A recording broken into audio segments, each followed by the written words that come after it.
There is a taste in here that you cannot find in other vegetables. And the more you eat, the more it's become tasty and you keep on, asking for it. What this farmer in Hawaii is talking about is not a vegetable, it's a tree. And while Vicky Domingo says it has an unusual flavor, there's more to this tree than meets the taste buds. You keep on eating and eating and you can feel your body is more energetic, more healthy, and you can see the difference. You're not dropping, you keep on, just so active. You have to remove one by one like this. Domingo says she has grown this tree on her farm for more than 25 years. She harvests moringa twice a week all year round.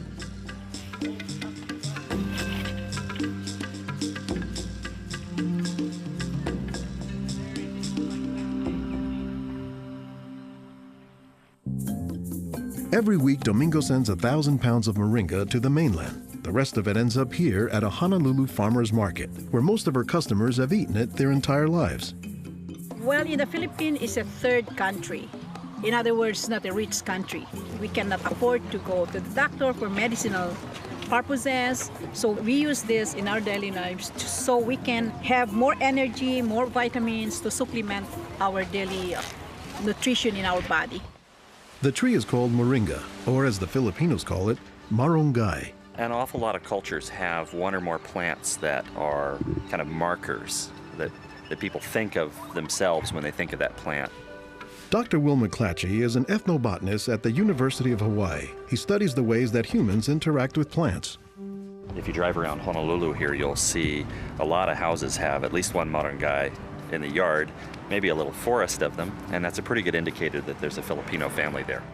Jokingly, we say it our Filipino banner, which is our Filipino flag. Once you see this, that means all Filipino stays there. Domingo says there are many nutritional and medicinal uses for moringa.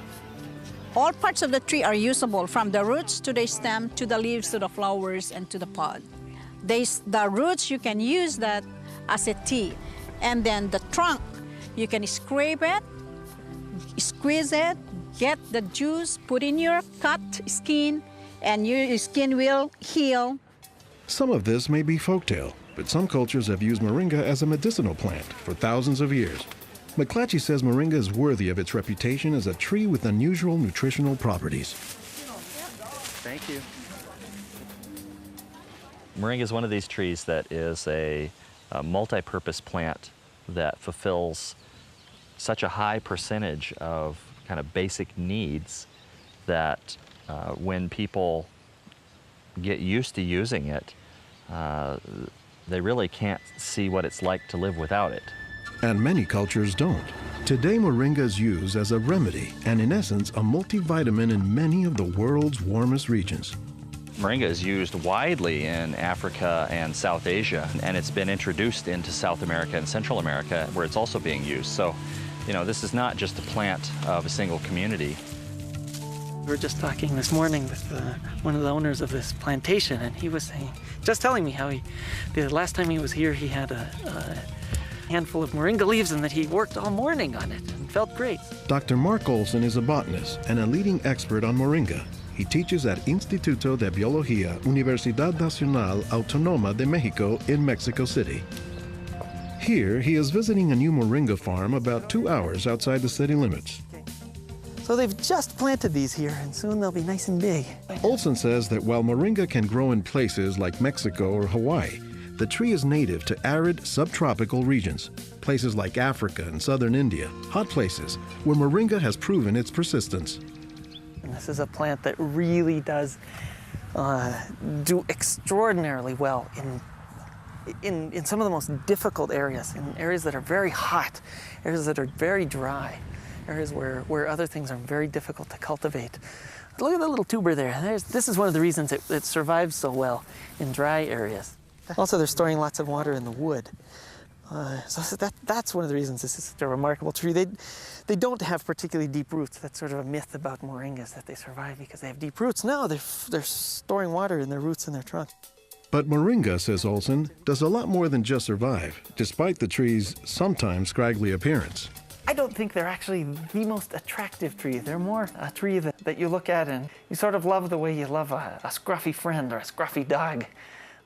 Because the branches sort of splay here and there, and they get burdened down with huge quantities of fruits on them. And that's actually what makes the tree so remarkable, is that it's such a generous tree. And that's because people have found multiple uses for so much of the tree, including its seeds. They're full of oil. You press the seeds, and then this wonderful aromatic oil comes oozing out, which you can use for cooking, you can use for cosmetics or lubrication or whatever.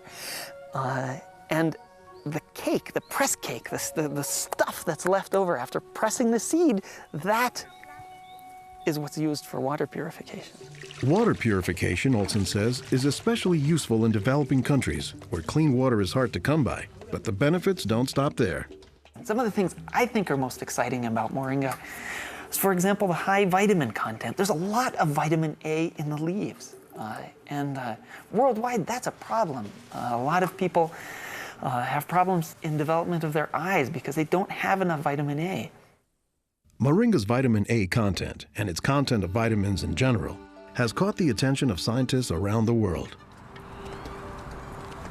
So I started to read about moringa, and I was absolutely amazed about the richness in nutrients, in many antioxidant compounds, in vitamins. Dr. Monica Marcoux is a pharmacologist who has studied many plants. She has done extensive research on moringa and says it has significant nutritional potency. This subject is one of the topics of her recently published book, Miracle Tree. To me, it was just a natural pathway from my scientific background and my love for trees to writing this exciting book on one of the most exciting and extraordinary trees of our world. Marcoux spends much of her time looking at trees and plants, both as a pharmacologist and as an artist. While Marcoux, the nature photographer, is grabbing shots of plants, Marcoux, the pharmacologist, says she has a bigger concern. We are having an epidemic of cancer and cardiovascular diseases and many other chronic diseases. It's because we basically do not eat what we are supposed to eat. Most of the plants are famous for a particular type of nutrient, like for instance, the orange or the lemon is famous for a high content of vitamin C. The spinach, for instance, on the other hand, is famous for its iron content. Moringa is very unusual because this single plant contains a wide variety of nutrients, but also in quite very high amounts. Marcoux says this concentration of nutrients, combined with low calories and low sodium content, makes moringa an ideal energy food or supplement that can help offset the typically unhealthy Western diet. Many of the Westerners are also deficient in antioxidant and anti-aging substances that are mostly found in plants. Antioxidants, according to the National Institutes of Health, protect the body's cells and may prevent cancer. And Marcoux says moringa is a treasure trove of antioxidants that happen to work hand in hand. Antioxidant substances and antioxidant vitamins work together in the body. For instance, it's known that selenium works better in the presence of vitamin E. Moringa has high amounts of selenium and has also vitamin E. While many plants contain antioxidants, Dr. McClatchy says that moringa is also high in the nutrients we usually associate with meat. Moringa is well known for being a good source of leafy green vegetable protein.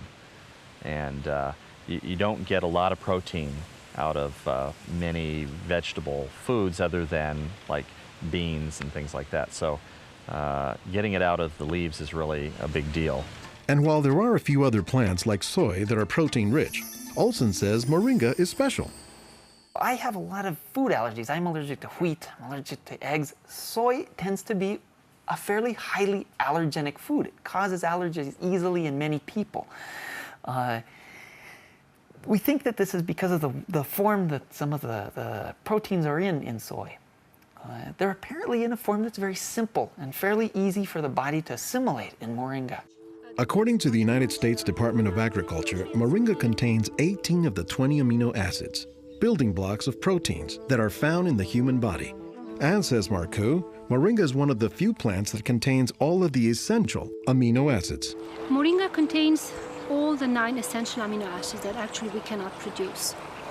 Their presence, but also their ratio, is very beneficial, and it is estimated that this ratio is very good for absorption and for being bioavailable to our bodies. Further research is needed to establish the bioavailability of all of moringa's nutrients. But in some places, scientific studies may be too long a pursuit and take a back seat to a harsh reality. In most of sub-Saharan Africa, any baby has a 20% chance of dying before he reaches the age of 5. In some countries, up to 40%. And even those who survive past the age of 5, up to half or more will suffer from malnourished physical and mental development. C'est des lésions de malnutrition.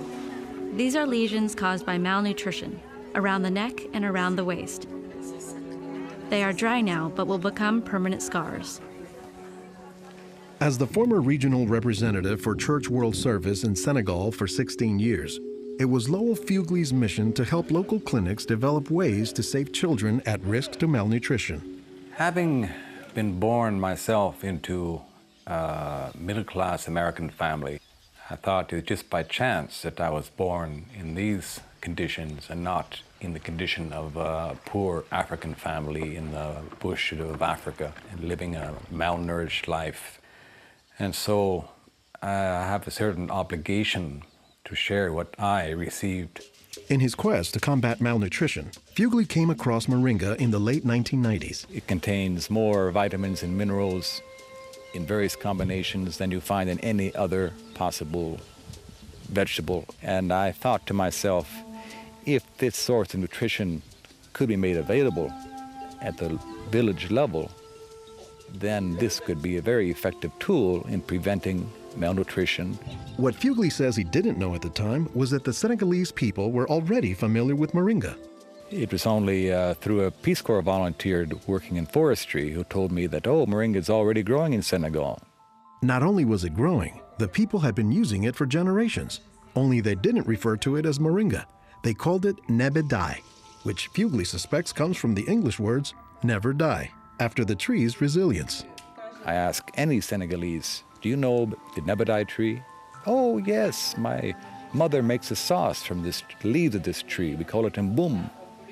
Every Senegalese knew this tree. The problem, says Fugley, was that it was prepared and used in ways that diminish moringa's nutritive contents. They boil the leaves too long, they throw out the water that is boiled in and where many of the vitamins are located, and so they lose a lot of the benefits that the leaves could provide. So Fugley went to work, both planting moringa trees and, more importantly, educating healthcare workers on how moringa can help stave off malnutrition. Regarde tonton. Regarde celui-là. Regarde tonton. Tu as vu? Non, non, celui-là même. Pour le moringa. I was trained in 1998, and right away we saw the virtues of using moringa because of its very high nutritional value. So we began using it right away on an experimental basis. Après la formation, con le moringa. Healthcare workers learned to grow their own moringa trees, dry the leaves, and pound them into powder, maintaining all the nutrients. Nursing mothers were taught to add a spoonful of moringa to their food morning, day, and night to increase their milk production. They were also told to add moringa to all of their family's meals. When we introduced this tree in Senegal, or uses of the tree and different ways of using it, the reactions of the people there was that, well, this is our tree. You know, you're just adding on what we know already. As people changed their habits, Fugley says the results were clear, especially among children.